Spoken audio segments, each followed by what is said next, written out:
First, I'm going to start with a little background on the late prehistory of Tennessee, and then I'll talk specifically about 1877 expeditions that were conducted here by the Peabody Museum at Harvard University and by John Wesley Powell, then associated with the Smithsonian Institution. And I've got a little trivia tossed in here and there, so it may or may not be true, but it's trivial. About AD 1050, the lives of Nashville's Native American people began to change. It was a revolutionary change that happened throughout the Midwest and the Southeast that would leave us a legacy of archaeological sites as complex and significant as those of the Maya, but far less well known to most of the citizens of Tennessee. Beginning at the site of Cahokia in southern Illinois, what archaeologists call the Mississippian culture eventually covered most of the Midwest and the Southeast, an area shown here, roughly the size of Western Europe. They congregated in large towns, constructed monumental earthworks. Usually we call them mounds, but they're more precisely truncated pyramids that served as platforms for temples, shrines, and the residences of town leaders. In many cases, they also constructed conical earthworks in which were interred community leaders and their families. Monk's Mound at Cahokia is the third or fourth largest pyramid in the entire Western Hemisphere, containing 22 million cubic feet of earth, covering 16 acres at the base. The Great Pyramid at Giza is taller, but it only covers 13 acres at the base, just to give you some comparison. With an estimated 75-foot high building atop it, it soars to almost the same height as Vanderbilt University Medical Center, just for scale.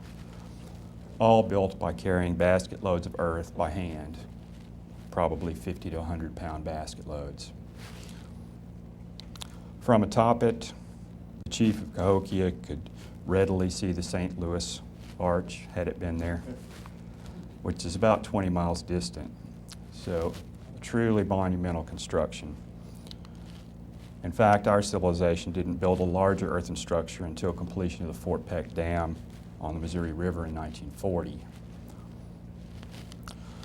By 1250 AD, the Cumberland River Valley around Nashville was packed with over 400 known settlements, villages, towns, and mound centers. None of them quite as large as Cahokia, but nothing is. One of the earliest of those settlements was situated along Richland Creek, where Aquinas College, St. Thomas Hospital, and McCabe Park now stand. At that time, the property was part of the vast estate of Charles Bosley. At a very young age, Bosley participated in the Nickajack expedition in 1794. He purchased the property in 1837 and built his brick mansion on the site of Johnson's Fort, one of the frontier stations of early Middle Tennessee. When Bosley died on October 19, 1870, his primary designated heir was his great-granddaughter, Mrs. Gertrude Bosley Bowling, then 7 years old. To shift topics a little, at the onset of the Civil War, the American Association for the Advancement of Science had less than a dozen members in the American South. Largely through the efforts of J. Barron Lindsley, Nashville had been selected as the location for the annual meeting for 1861, a meeting that was postponed to a small dispute that year. Finally, though, in 1877, Nashville served as the second southern city to host the annual meeting, meeting both the desire to bolster southern membership and in the spirit of reuniting a country recently divided by civil war. During August and September, numerous nationally prominent archaeologists converged on Nashville to attend the 26th annual meeting. Among these was Frederick Ward Putnam, director of the then relatively new Peabody Museum of American Archaeology and Ethnology at Harvard University, and John Wesley Powell, affiliated as a special investigator with the Smithsonian Institution. Both individuals had business at the association meeting. Putnam was continuing his service as permanent secretary. Powell was an at-large member of the standing committee. However, both also had second intentions, They intended to take advantage of the meeting location in the heartland of what they call the stone grave culture to acquire artifact collections for the Peabody and the Smithsonian. Local Mississippian people buried most of their dead in carefully constructed, stone-lined graves capped with limestone slabs. This made local prehistoric cemeteries easy picking as far as collectors were concerned. The graves could easily be found using iron rods, and the stone linings protected the contents from plowing and other disturbances. That was what Powell and Putnam were in search of, whole objects from graves to transport back to their respective institutions. As an aside, an unofficial activity also took place during the science meeting, reportedly. Two of the attendees stretched a bare copper wire across Union Street, connecting the homes of Adam G. Adams, where the Snodgrass, Tennessee Tower now stands, and that of Mrs. Sarah Childress Polk, now the site of a Days Inn. By speaking trumpet fashion into a little box, they transmitted sounds across the street. Nashville's first telephone call. This was not Powell's first visit to Tennessee. In charge of several Union artillery brigades, he had lost his right forearm at the Battle of Shiloh. His camp and artillery positions are well marked at Shiloh National Battlefield. The Bowling Farm excavations were also not the first digs for Powell in Nashville. While serving in the Union Army, Powell was transferred to Nashville in 1864 to take charge of 16 artillery batteries defending the occupied city, a post he retained until discharged in 1865. During that time, he excavated a mound with stone graves near Nashville. Although my smoking gun remains elusive, my speculation is that this was probably the large mound on Lick Creek that was a prominent feature of the early Nashville landscape. The mound was just to the north of the current location of the Jefferson Street Bridge. This mound was also reportedly the location of Monsieur Charleville's trading post that gave Nashville the early name of French Lick. At any rate, Powell discovered an iron knife and trade beads during his Civil War excavations in Nashville. Objects, I believe, may well have been taken from the remains of Charleville's trading post. Just to underline that it is indeed a small world, that same mound had been partially explored in 1819 by Ralph Earl, the famed portrait painter and confidant of Andrew Jackson. Earl was collecting antiquities for the Nashville Museum, Tennessee's first museum, and acknowledged as the ancestor of Tennessee's modern state museum. But back to our current story. At the end of the science meeting, Powell and Putnam joined forces to excavate a set of burial mounds located adjacent to the Bosley Mansion.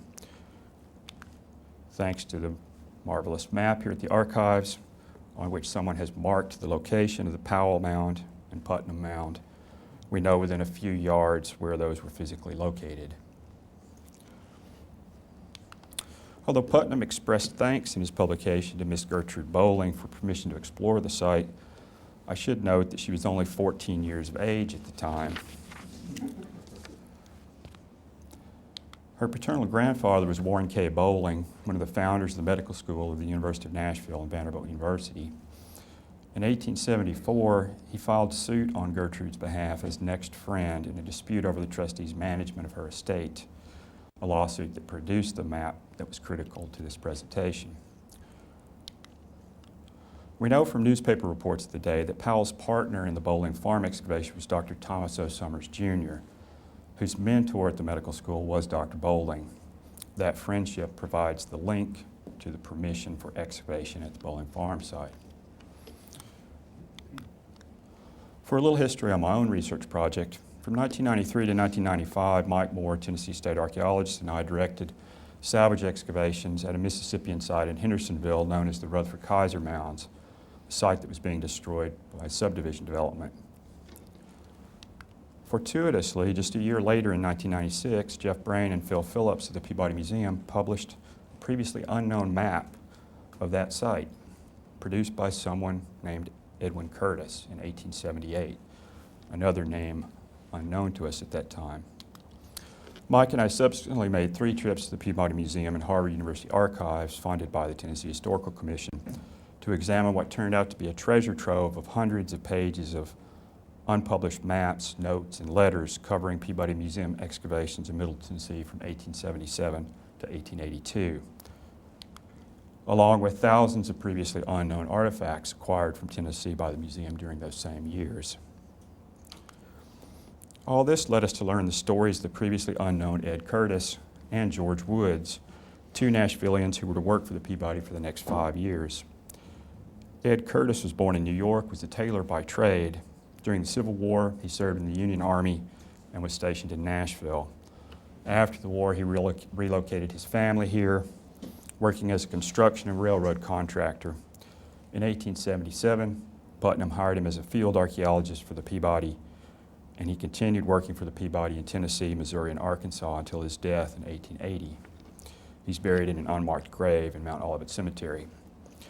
George Woods was an even more interesting discovery in some ways, an African American born probably as a slave either in Tennessee or Kentucky in 1842.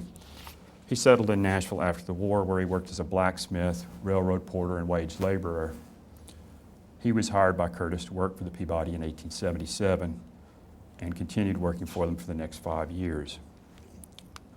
Later, he also worked for Gates P. Thurston, the famous collector and author of Antiquities of Tennessee, published in 1890, whose collection now provides the core of the permanent exhibit on prehistoric Tennessee at the Tennessee State Museum. Curtis and Woods excavated at dozens of Mississippian mound sites on the Cumberland River during their tenure with the Peabody Museum. So we eventually were able to place a Tennessee historical marker adjacent to Greenwood Cemetery, acknowledging his contributions. Certainly one of the earliest known African-American archaeologists in the entire United States. And publication of a 400-page volume in 2009, documenting the Peabody Museum expeditions to Middle Tennessee. We're in the process of making that volume available for download free of charge on the state web pages as a PDF. I'm reluctant to try another one. After hiring Ed Curtis to complete excavations at the Bowling Farm mounds, Putnam headed off to dig at a Mississippian mound site on the Lindsley estate near Lebanon, Tennessee. Hosted by Mrs. N. Lawrence Lindsley, a relative of John Barron Lindsley, who ran the Greenwood Seminary for Young Ladies.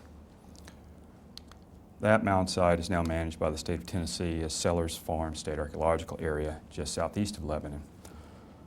One of the 4 remarkable stone statues from that site, now on display at the McClung Museum in Knoxville, was the only Mississippian artifact featured on the stamps produced by the U.S. Postal Service in honor of the opening of the National Museum of the American Indian at the Smithsonian. Our research at the Peabody Museum and Harvard Archives produced a great deal of unpublished information on the Bowling Farm excavations, including another map showing the locations of all of Putnam and Powell's 1877 excavations. Sketches of the locations of burials, notations on their contents.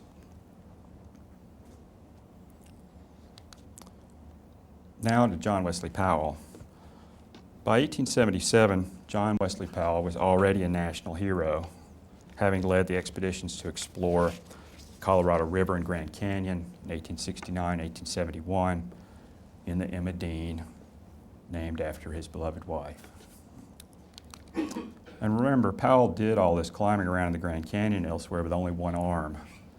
When posing, he seems to have often tried to hide the fact that he was missing an arm.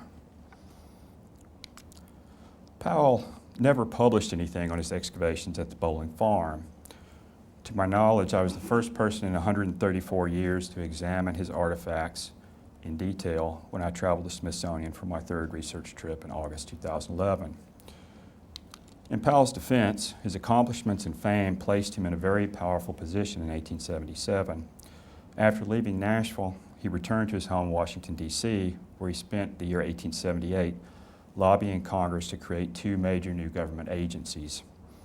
By 1879, Congress had created the U.S. Geological Survey and the Bureau of Ethnology at the Smithsonian. At the ripe old age of 45, Powell was appointed first director of the Bureau of Ethnology, a position he held until his death in 1902. If that's not remarkable enough, 2 years later, in 1881, he was appointed the second director of the U.S. Geological Survey, a position he held until 1894. So at the ripe old age of 47, he was director of two major scientific branches of the United States government, and undoubtedly the most powerful scientist in the United States. If that's not enough, 7 years later, in 1888, he was one of the primary founders of the National Geographic Society. So perhaps we can forgive him for not getting back to writing up his 1877 project before he died in 1902. At any rate, in August 2011, I traveled once again to the Smithsonian Institution's Museum Support Center in Siouxland, Maryland, where most of the artifacts not on display are stored. The Smithsonian Institution is the world's largest museum and research complex, with 19 museums and galleries and the National Zoological Park. The National Museum of Natural History, which includes their Department of Anthropology, houses over 5 million artifacts, including over 10,000 from Tennessee. I'm getting to the artifacts. The Smithsonian is undoubtedly the finest archaeological repository I've ever worked in. Here's part of the Tennessee section of that repository. Preserving, among many others, Powell's collection of several hundred artifacts in perfect order 134 years after he dug them up. And now finally, to the artifacts collected by Putnam and Powell, and something about what they tell us. Much of the pottery from these burial mounds is plain, and I'll come back to why that is later. You can note the label here, placed in probably in 1877, probably by one of Powell's assistants, though. This is a standard form of pottery. This is a cooking pot, cooking and serving pot. It's made out of local clays, and the little white specks you can see in there are crushed mussel shell, which they added to the paste in order to help prevent it from cracking during the firing process. It helps to redistribute the heat. So there are many, many of these whole vessels from Powell and Putnam's collection. They have some unusual features, which tells me that these pots are early in the Mississippian period, probably somewhere between 1100 AD and 1200 AD. So starting not too long after this whole process begins at Cahokia, you can see these peaked handles are one of the key features that tells us they're relatively early. And even more plain pottery. Putnam had quite a few also. So these are materials that are currently at the Peabody Museum at Harvard. They're not all plain, however. Some of them have relatively simple decorations on them. This spiral on this one probably is representative of a snake. In Mississippian iconography, the spiral, particularly counterclockwise spiral, is interpreted as representing the coiling of a snake, which some modern folklore suggests that snakes always curl in that direction, but it's not true. But it's what people say. Folklore doesn't have to be true. You just have to believe it. So incised pottery, this is a fairly typical early design, stacked incised lines representing, in this case, a sun circle if you look at the pot from above.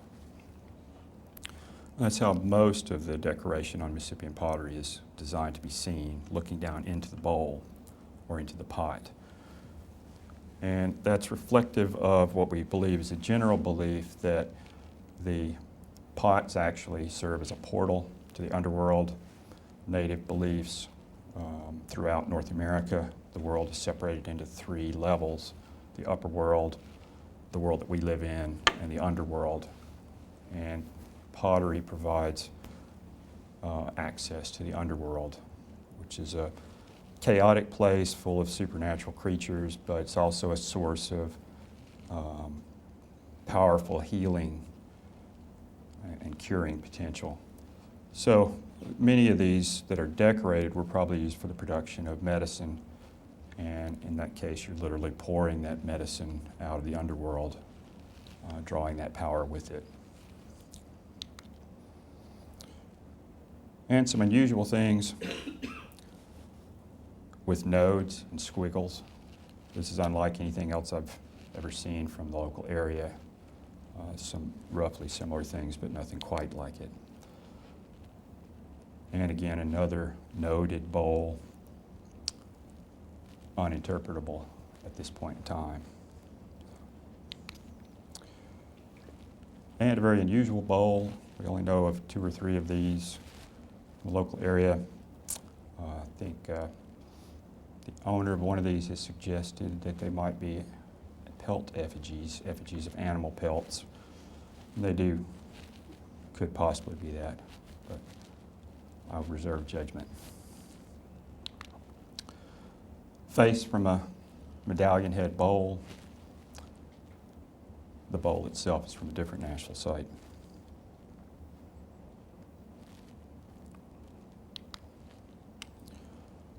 And to get stuff out of the bowls, you need a spoon. So one of the common things that they used during the Mississippian period were spoons that were cut out of mussel shells. And most of these are actually modified to be used as spoons. They're frequently found inside bowls or pots, so we're fairly certain of that. The one in the center there, if you rotated it, is actually carved to have a bird's head on what in this photo is kind of the lower left of that center piece.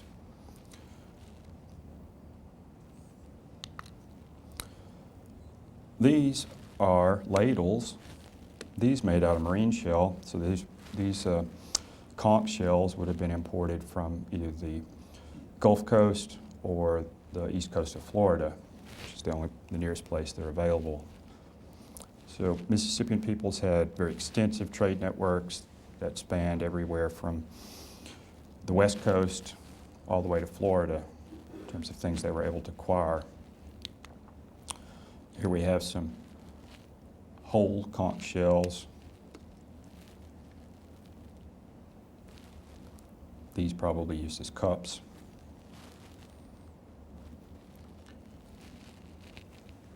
And probably not cups for simple things. These were probably used with something similar to what we called in historic times the black drink.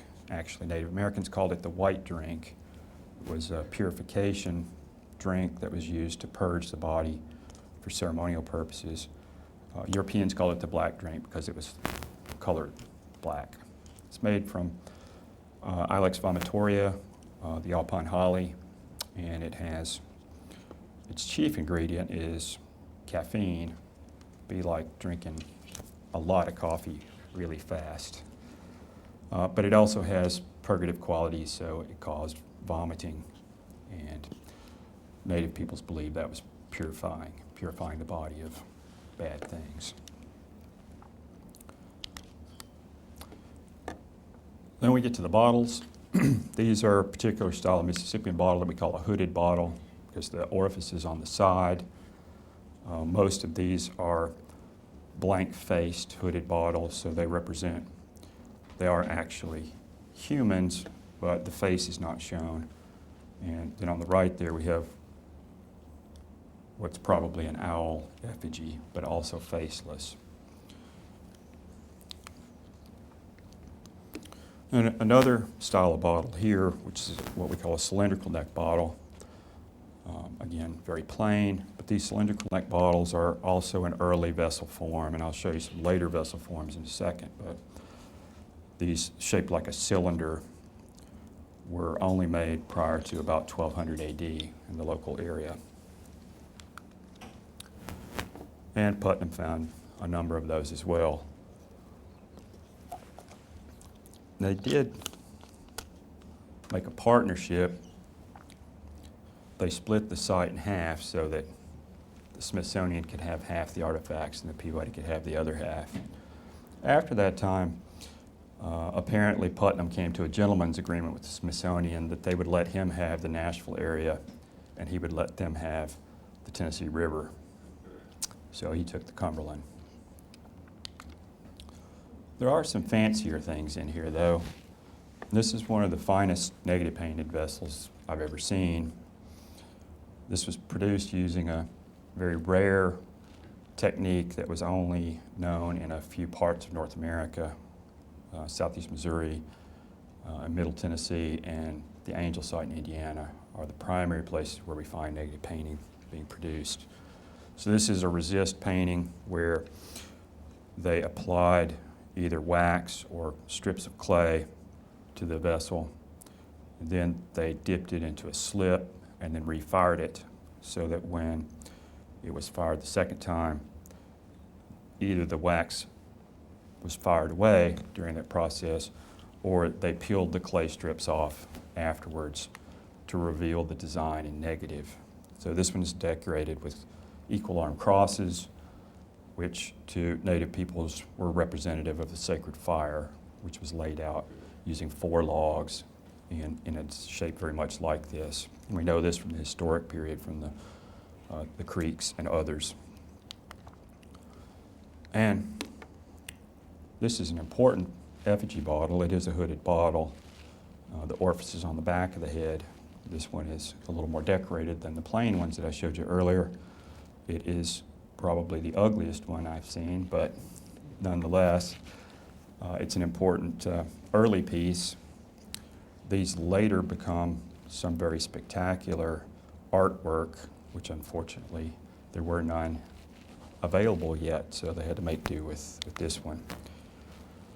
A few other kind of more mundane things, jewelry. These are ear bobs, which were typically placed in holes in the earlobes, and I don't know if you can see in here or not, but this drawing from the 16th century shows these individuals wearing those.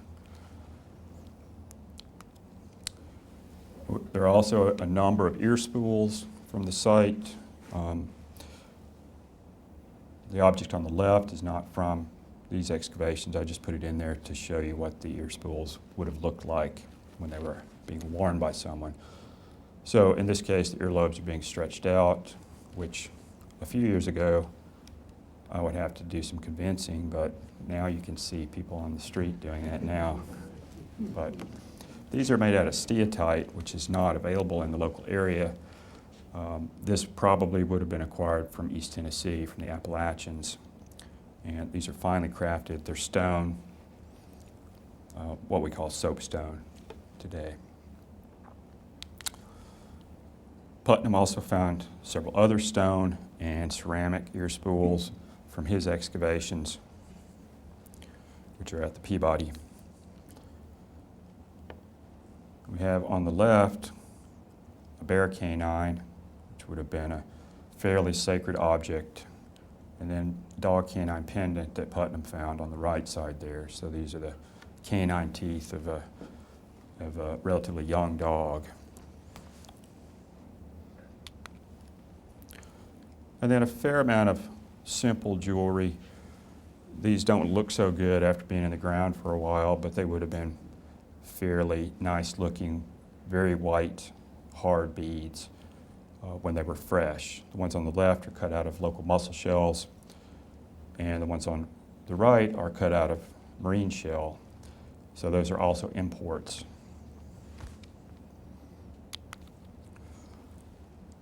Evidence of some of the things that they used for paint, body paint, and for other kinds of paint. On the left, this was a cache of red ochre that was found in one of the burials, which would have been used to produce red paint.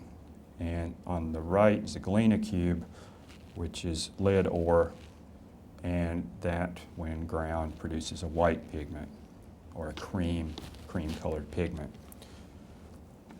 And they probably didn't know that painting yourself with lead was not probably good for you.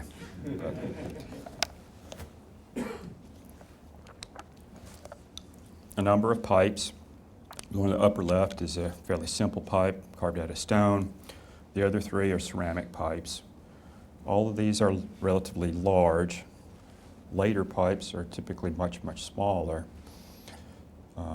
So again, that's an early trait for these large pipes. They would have been probably, some of these were smoked by attaching a stem. These two here may have just been smoked directly because they have such a large stem in them.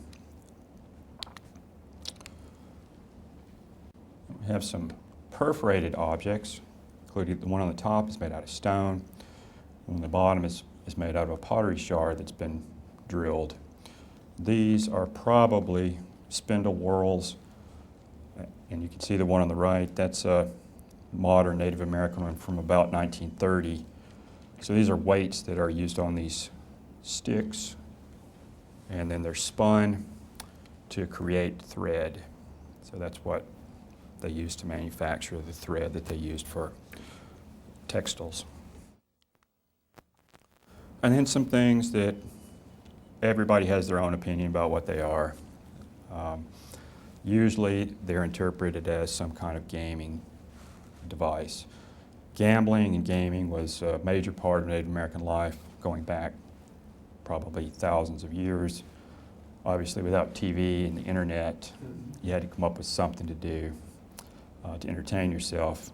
We know from the historic period that gambling was a gigantic thing even before Indians started building casinos. Men would gamble away everything they owned at some of these events. We have some bone objects. This is made out of a deer ankle bone, which has been ground on two faces, usually also interpreted as some kind of gambling dice. And then just some busted pottery shards. Moving further into the stone, some examples of tools. This is an axe. It's made out of greenstone, also not something we can get here in Middle Tennessee. Almost all of the materials that we've tested that are greenstone come from a single quarry in northeast Alabama. It's a Hillaby chloride schist. Even the axes in Arkansas from this time period are made out of the same material. And we've been able to determine this using some of the sophisticated modern equipment that allows us to test the trace elements in the stones. And a chisel, and this one's not in the best of shape. It is polished from being used as a chisel or adze on that end. The interesting thing about it is that it's made out of Mill Creek flint, which is only available from southern Illinois, so giving us another connection to the Cahokia area. And then a beautiful hafted dagger made out of chert from area in Stewart County, Tennessee, or somewhere in that vicinity anyway. This was a material that was traded all over the United States.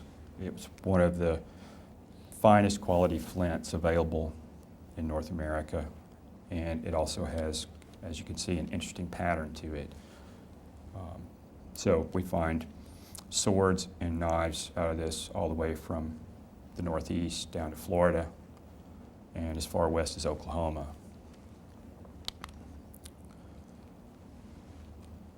This is a deer antler, which has been used as a beamer. It's been used to chip stone. So this end is heavily worn from knocking flakes off to create tools like this one here. And some other types of animal bone that have been modified into tools.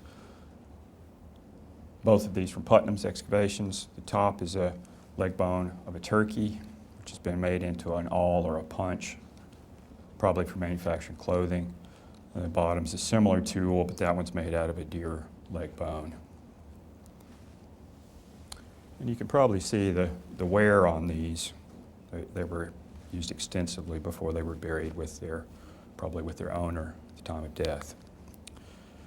This is the remnants of a box turtle shell. This one was almost certainly used as a rattle, so it would have contained pebbles or other objects. And turtle shell rattles were widely used during the Mississippian period, and in fact still used today by women among the Seminole in Florida. And then a few things that are unmodified, but animal jaws that were probably placed in the grave because of their significance. This is a fox jaw, several fox jaws. This from a bobcat. And that's probably just the remnants of dinner. That's a deer jaw. So. Now, there are some later stuff. All the stuff I've shown you so far, I would date to between 1100 AD and 1200 AD or so. Maybe a little bit later, but not much. But there are some materials. All of Putnam's materials are early. And he excavated this series of mounds here. Powell excavated this large one here. But then there's also two areas shown to the north where he excavated. And I don't think this is precisely to scale. I suspect he actually was in what's now McCabe Park, digging at a site there, which we know is a later Mississippian site that dates to between 1250 AD and 1400. So here's some of the later materials. And as you can see, some of the later materials are much fancier. This is a Nashville-style marine shell gorget. So it's made out of one of those conch shells, busicon, which is the left-handed whelk, and they're all made out of the left-handed whelk, which may have something to do with that idea of counterclockwise. As you can see, we have a counterclockwise design in the center here, which we call a Triskelion, which is just a fancy name for a three-armed spiral. This is unique to the Nashville area. I have an article coming out about these. We looked at about 200 of these gorgets from almost all of them from Tennessee. And this is one of the most classic examples of the design, with the Triskelion in the middle, a plain band surrounding that, and we have an Ophidian band, that alternating band of dotted areas with concentric circles and dots, and then the surrounding scalloped band on the outside. This is only the second of these that was found. Joseph Jones had found one during his explorations in Nashville in 1868 to 1869 when he served as a city health officer. But Jones told the city board of aldermen that they needed to spend a lot of money cleaning the city up, or a lot of people were going to die, and they said that was too expensive and fired him. So he went to Louisiana, got a better job. And Lindsley did the same thing later. He served as city health officer right before the American Association for the Advancement of Science meetings, and his report came out right before the meeting and crashed the attendance of the meeting, because his report basically said the same thing. He said, Nashville sucks. You have to clean it up. And he was right. Bad things were about to happen.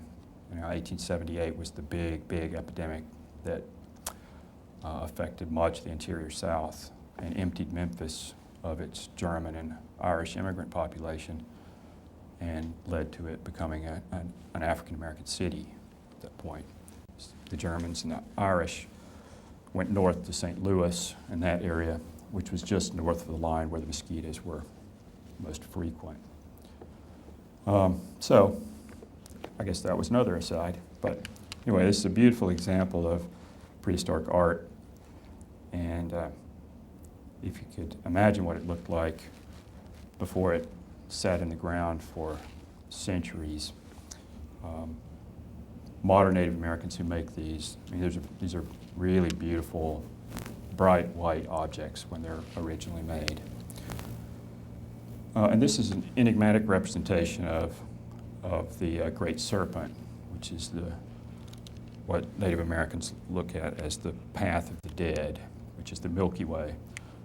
So for most Native Americans, you have two souls. One is the soul that goes on to the next world, and the other frequently is a soul that remains here.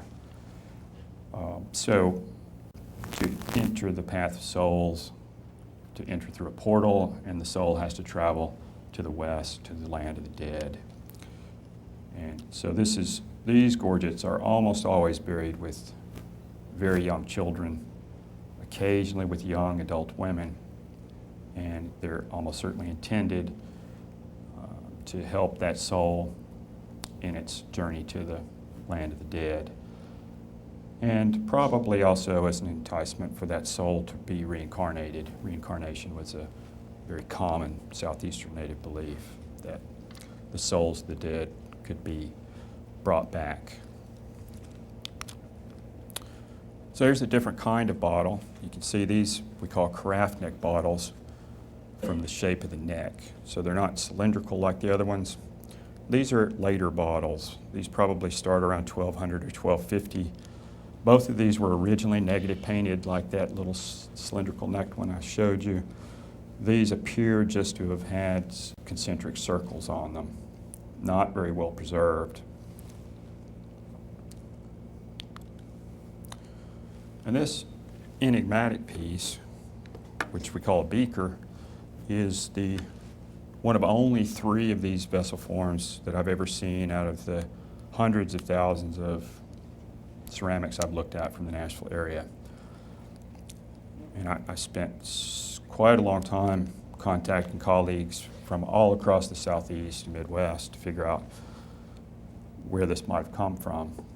And this style of vessel is only made in central Illinois, giving us another connection to the northwest of here.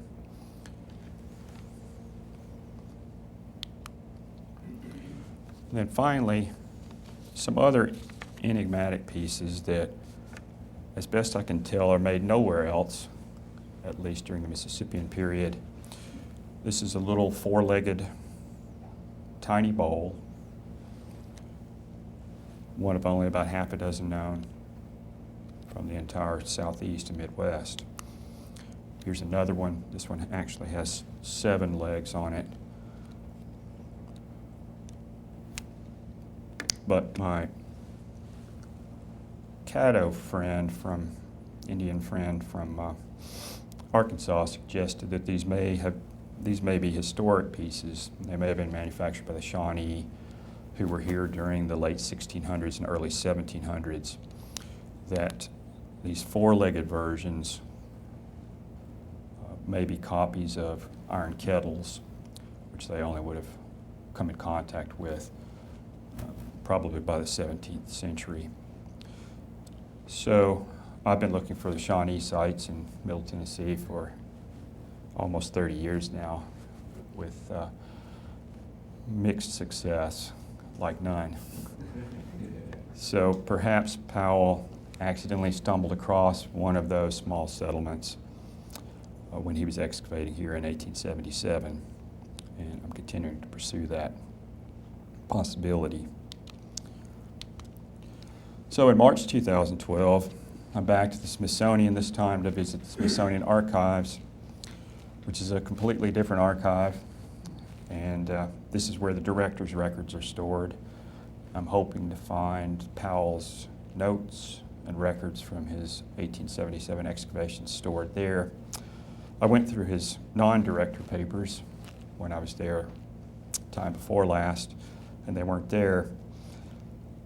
I'm not convinced that I'll find anything from his 1877 digs.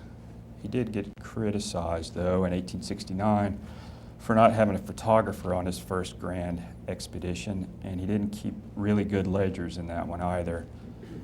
So by his 1871 explorations, he had a photographer, actually 2, I believe, and he started keeping detailed ledgers.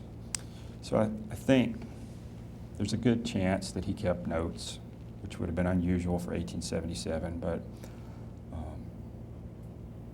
they only have a few 100,000 pages of his papers and correspondence there. So we'll see what exciting things turn up.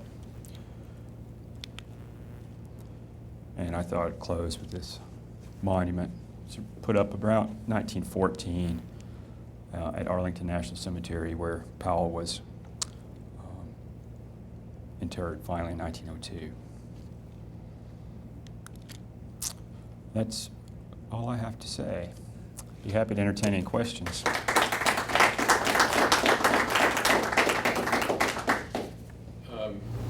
With your centimeter markings on the bottom, it was kind of amazing how small all these are. It's like centimeters only like 0.4 inch or something. Right.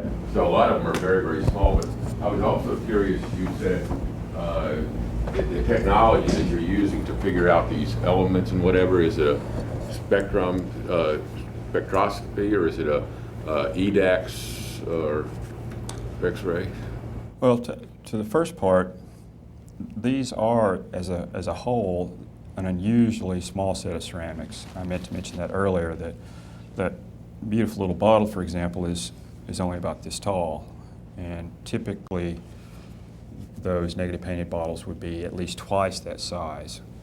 So this, I'm not sure why all these are in that small range, but that may be another feature of the early time period. We don't have a lot of evidence from this early time period, and that's why I was real excited to discover that this stuff still existed somewhere.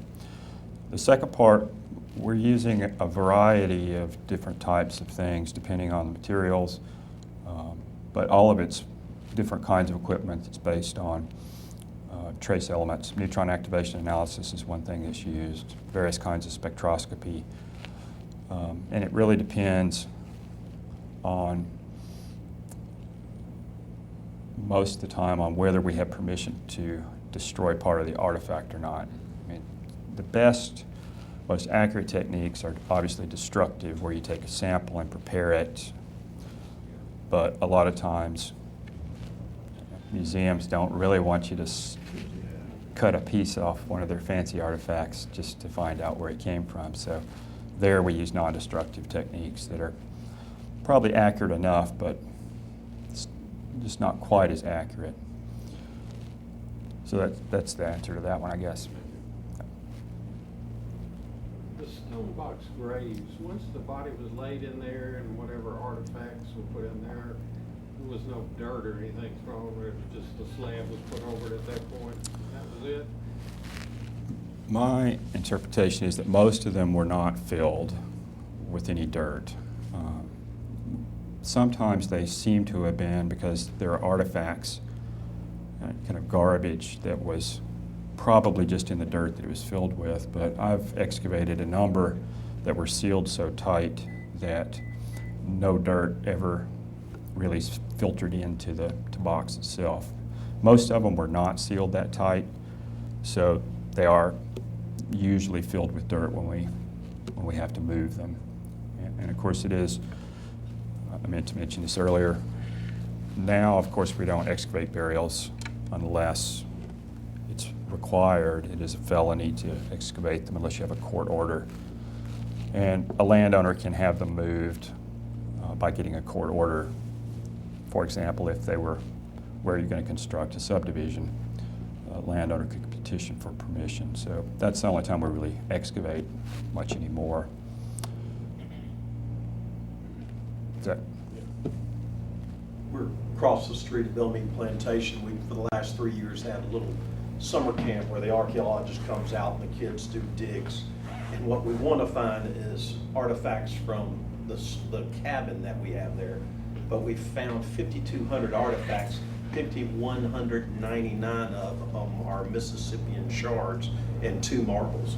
And that's about it. So do you know if anyone has put together anything from the Bosley farm showing what the layout of the village is, or is really the only thing we have what Powell left behind? Almost the entire area of Richland Creek was apparently very densely occupied. Where Highway 70 and 100 come together there, with that little, what used to be Westgate Shopping Center, that's a major residential area there. There must have been hundreds of houses in there. When that Sunflower was built there originally, I don't know how many people I've talked to who went out there and dug stonebox graves At that time, it's still legal to dig prehistoric graves. And that's only walking, that's probably about a mile away. There's not any evidence of any residential area around these burial mounds, the 5 burial mounds that were there. And that's also an early pattern. The earliest burial mounds appear to be on the ridge tops away from the settlements. And then later on, they're moved down from the ridge tops, but still outside the village areas. And then the next pattern is the burial mounds move into the towns itself, and then we get these large cemeteries last that are associated with the residential areas. So that's what I think these are, is kind of that second phase of mortuary practice. So they may well have been people from that site a mile away who were burying their dead at a spot isolated from their homes. But there would have been probably dozens and dozens of isolated farmsteads scattered all through the Richland Creek drainage. And that may be what you have there is a small farmstead or hamlet that would include maybe 3 or 4 houses, an extended family.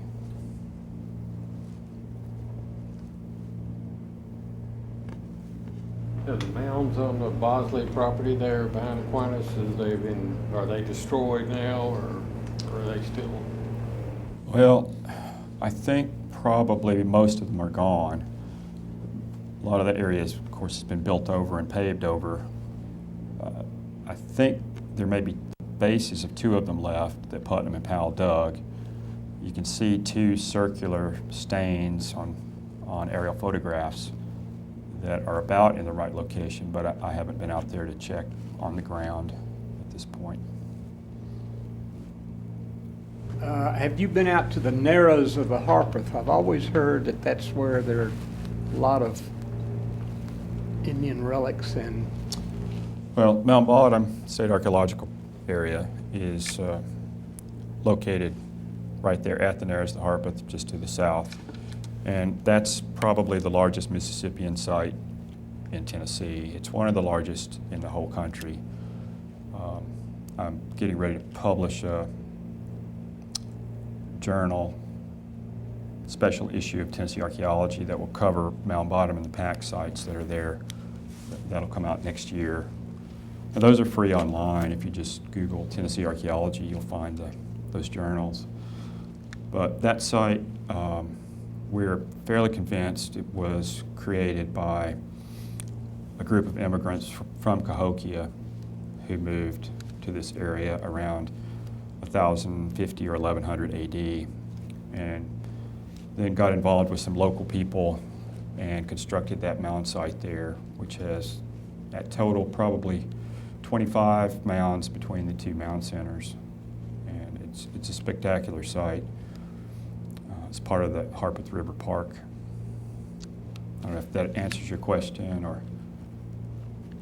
Yeah, I went up on a hill with Bob Brown one time, and he showed me something up there that had Indian symbols.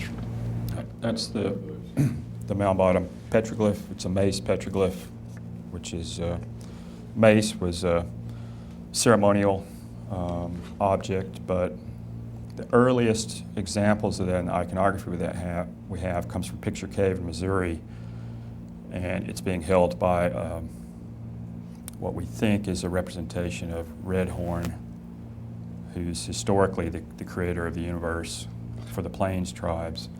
That pictograph dating the pigments dates to probably around 900 AD.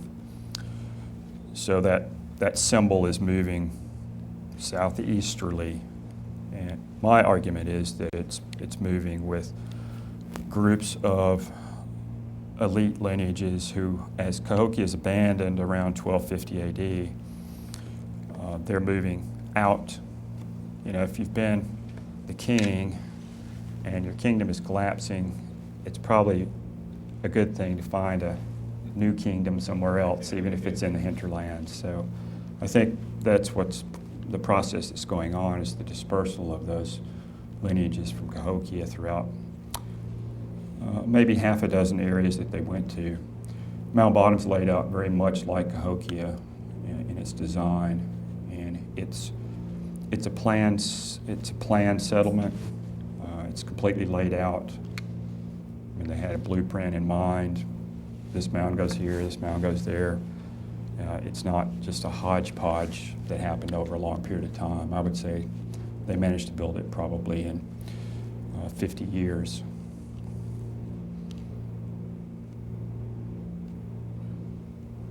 Kevin, can you speak a little bit about your work at Cassini Springs and how that fits in the grand scheme of things?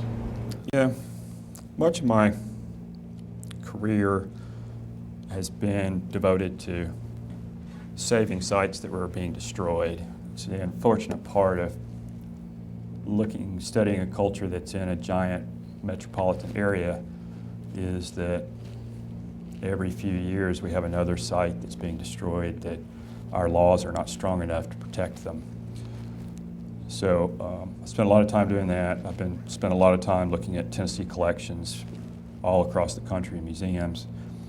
Cassini Springs was a site that I started working with the landowners on in about 1990, trying to save that mound site from destruction. It's located in Cassini Springs, which is about 10 miles east of Gallatin, Sumner County. And for the last 8 years, I've, for the first time in my career, been able to do a project on a protected site. The state did acquire it in 2005. And I've been able to design the kind of project that I wanted to do instead of running around in front of bulldozers and literally sometimes. So I've got about 2 more years of lab work and writing to do, but I think at this point we'll be able to answer a lot of the questions that we haven't been able to answer elsewhere. It's a relatively small site. It has some objects that we know were made at Cahokia there. I think that site was probably created by a marriage between a local Middle Cumberland male chief and a Cahokian woman. So that would have given that family the connection back to what was. Cahokia was almost certainly known, I would say, the Maya knew about Cahokia. The Mexicans throughout the region would have known about Cahokia. It's such an enormous site. And I sort of mentioned that earlier, but there's only 2 Maya pyramids that are as big as Monk's Mound at Cahokia. The rest of them, you can pile up a dozen Maya temple pyramids underneath Monk's Mound behind that profile. So at any rate, Cassini Springs was created as a small village about 1100 AD, and then it's turned into a mound center around late 1200s, and then it's abandoned not later than 1325 AD, probably because of incursions of people from the east, ethnically different people. Smith County is occupied by a different kind of people back then. I won't say anything about today, but we've been able to trace the history of that, and we've looked at almost all the major public buildings at Cassini Springs, including the what I think I'll be able to establish is the ancestor of the modern Sundance Lodge on the plains, the shrines. We've excavated 3 of the shrines, including what appears to be an ancestral version of the Medawaween Medicine Lodge that we know from the Ojibwe to the north. And these are not Ojibwe, and they're not those people, but they're obviously constructing those temples and lodges, which we can recognize from their architecture 1,000 years before we documented them with historic tribes. So that's the short version of. I have let's see, over 1,000 bags of artifacts from our 7 years project there, which I'm through about 70% of those right now. But that'll be a book probably coming out, I would guess, 2.5 years from now.